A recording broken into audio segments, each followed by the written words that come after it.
My parents have my sister, female teen, and me, male nearly adult. My sister is autistic. She's very verbal, has issues with social cues, and generally isn't very easy to be around. She says pretty mean things to people and is the worst to me.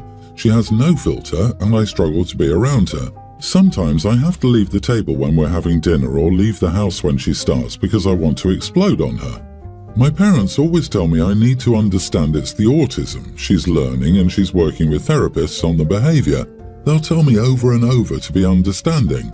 On more than one occasion, my parents scolded me for walking away, and I asked them directly if they'd rather I tell her to screw off. My parents said I shouldn't think that about my sister.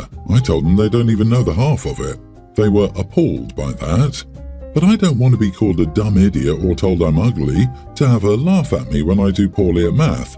I have dyscalculia.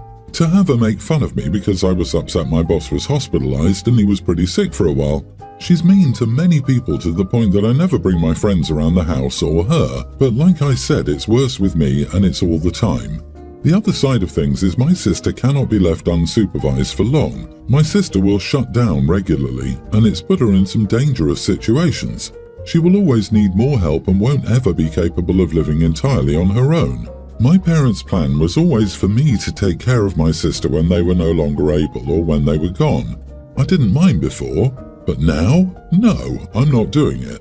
I do not have the patience to love her through all her crappy behavior. It was always there, but it gets worse the older she gets, and I would not be a good fit. I could not just take it, and I don't want to. I don't want to take care of her. I wish I didn't have to see her every day as it is. A week ago today, my parents told me I needed to learn to be more patient and understanding with my sister because I would take care of her one day, and I told them they needed to start saving for her future care because I won't do it anymore. I told them I would not deal with that daily for the rest of my life. I told them I wanted a family one day and would not expose my kids to her. They were angry and told me she was my sister and I needed to do better. The past week has been strange, with them telling me I'm treating her worse right now than she ever has. Am I the idiot for telling my parents they better start saving for my sister's long-term care because I won't take care of her when they're gone? Not the idiot. Wow, just wow at your parents foisting that responsibility onto you. Even if you were the best of friends, that's a lifelong commitment they were just expecting you to pick up. What about your life, your dreams, your future?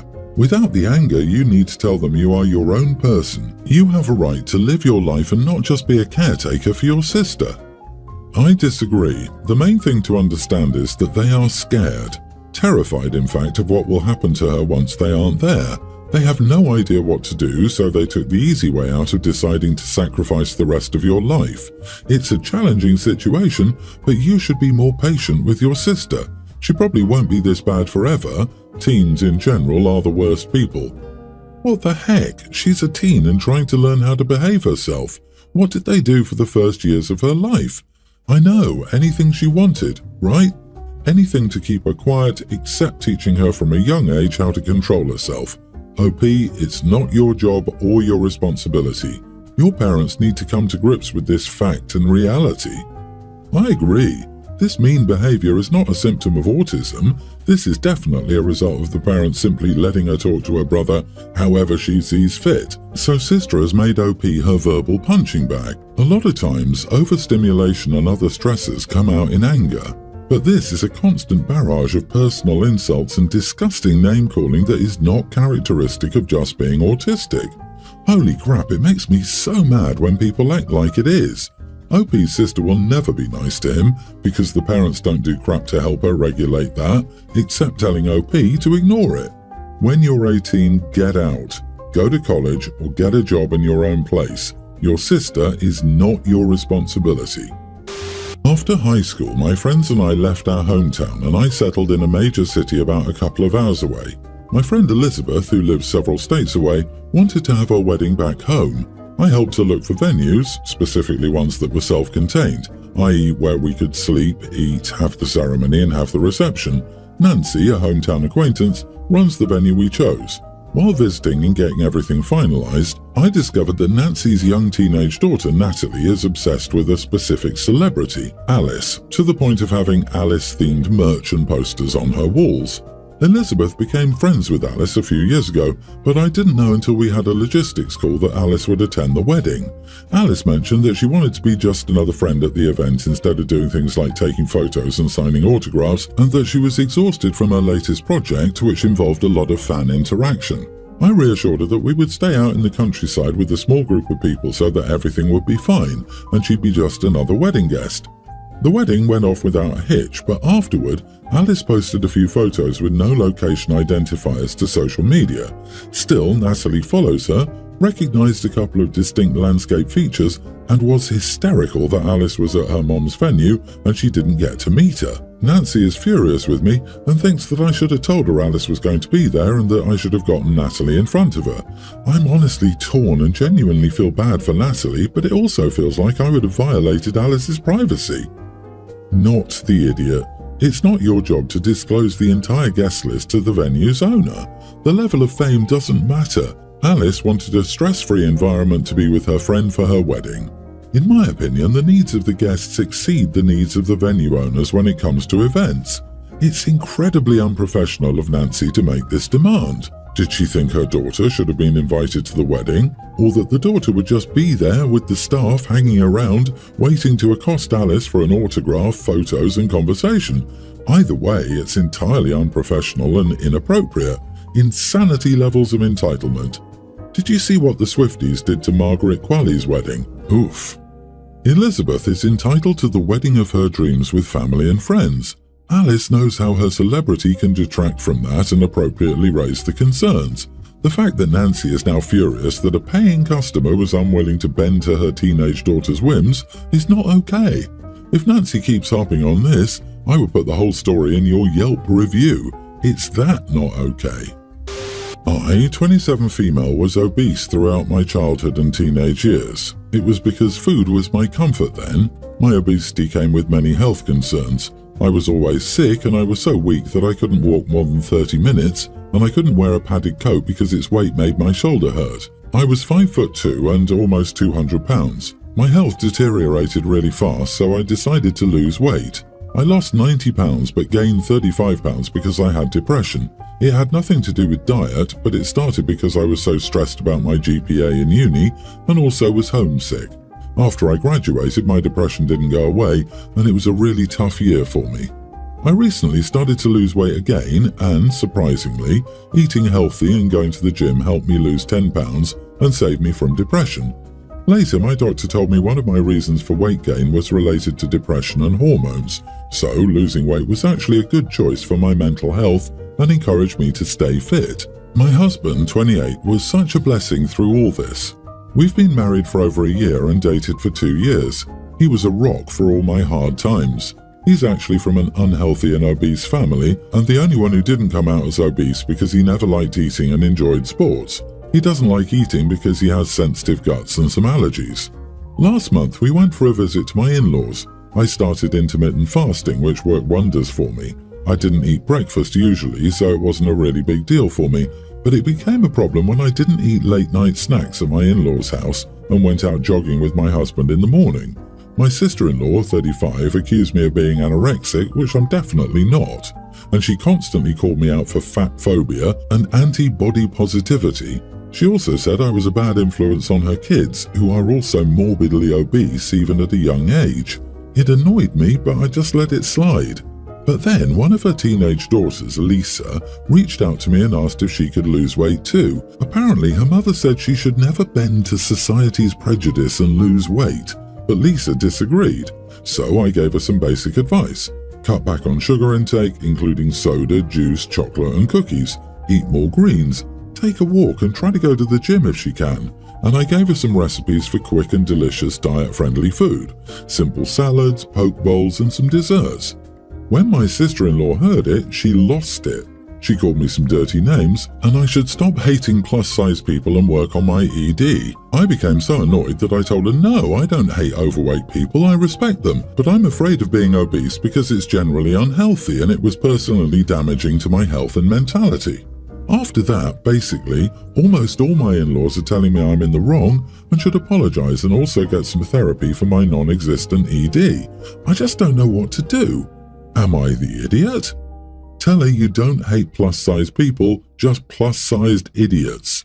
You are not the idiot. I hate bad parents. Sister-in-law is stopping her kid from getting healthier. I can understand a parent not wanting their kid to diet in the fad diet sense, but how on earth do you object to eating healthy foods and getting some exercise? Yeah, it also sounds like sister-in-law is projecting her own ED and insecurities on OP and her kids, in addition to jealousy. It's good to be body positive, but when it reaches a point when it's detrimental to your own and your children's health, you've gone too far. Parents should encourage their children to live healthy and not be mad when they want to eat more green and exercise. Oh dear, tell your sister-in-law to be the bigger person and stop nagging you about your weight. You are a savior to your niece, Lisa. Thank God she has you and is comfortable enough to reach out to you like she did. Obesity is very unhealthy. Your sister-in-law is a bad parent, in my honest opinion. I can't believe that a mother would actually be encouraging her teen to become and stay obese, especially when she said she doesn't want that. Terrible parents and family, and your partner should step in. Stop interacting with your family-in-law and let your partner deal with his family. He should correct them, not you. I, 34 female, have been married for 4 years. I have a stepdaughter, Ada, tween, a bio-daughter, Serenity, toddler, and a bio-son, Milan, infant. My husband, James, was married before we met, and he lost his wife when Ada was only a toddler. I met them when Ada was in grammar school, and a year later my husband and I became more than friends. Ada and I have a difficult relationship. I love her, and I would never take any of this out on her, but she does not love me back, and she resists my place in her life. Most people assume that because she doesn't remember her mom and because she liked me when I was just her dad's friend, I'm essentially her mom now and that our relationship should reflect that. But once the relationship with my husband changed and Ada became aware, my relationship with her changed. She closed off from me and has remained that way. We've been in therapy together. She has never said why it bothered her that her dad and I started dating. She's been asked by my husband, me, the therapist, and her aunt, my husband's sister, but she never gives an answer. Day to day, I do a lot of caregiving for Ada alongside my bio kids. Even before they arrived, I was primarily the person who did the cooking and was able to leave work if Ada got sick and needed to come home. I spend time with her and have attempted to reignite our bond, but I never got there. I'm available to help with homework if needed. I make sure she has what she needs. I would give it if she wanted comfort, though she usually rejects it from me. I still love her but don't consider myself her parent. I never wanted to take her mom's place. I would be thrilled to be her stepmom who she trusts, but I never left the "she's married to my dad" stage with Ada.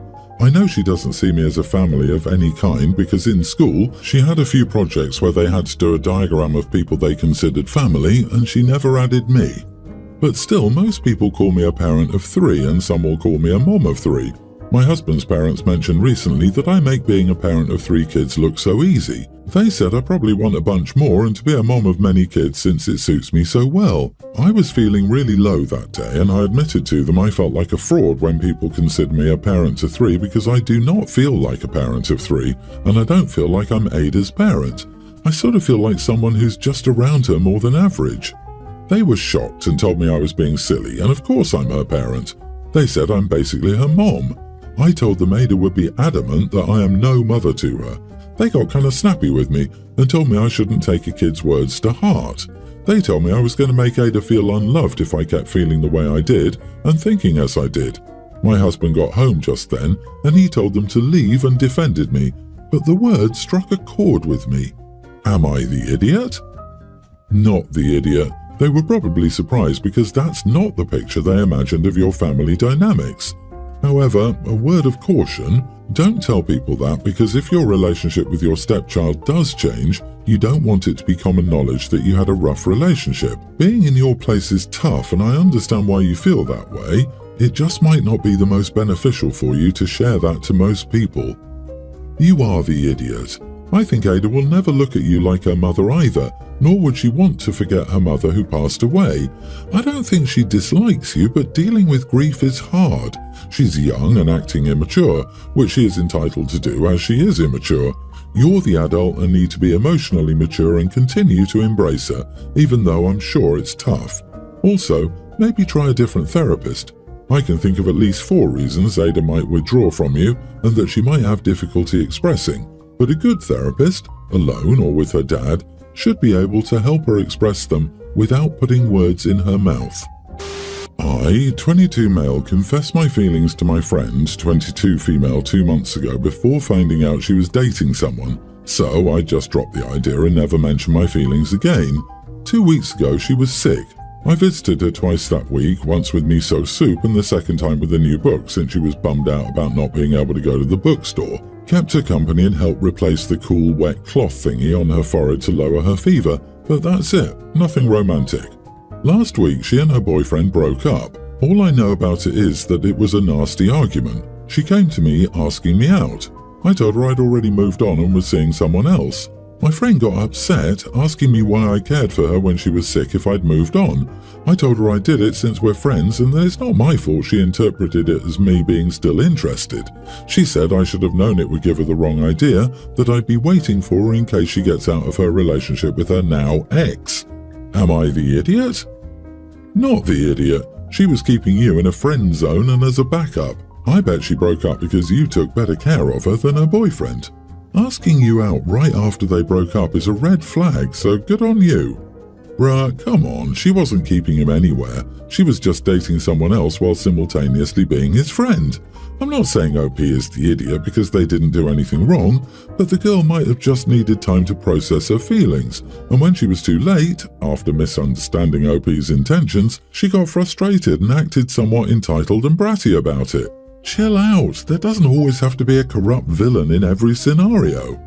I agree, I don't think either of you is an idiot. It's just an unfortunate case of bad timing. I believe she realized what a great guy you were when she was sick, you were loyal and stood by her. Her boyfriend didn't, or she wouldn't have needed you. So now she realizes that she made a significant mistake when she turned you down. Unfortunately, you moved on because now she knows you're a keeper. Sadly, this sort of thing happens all the time. No one is an idiot in this situation, except maybe the ex-boyfriend. It's just a case of bad timing and miscommunication.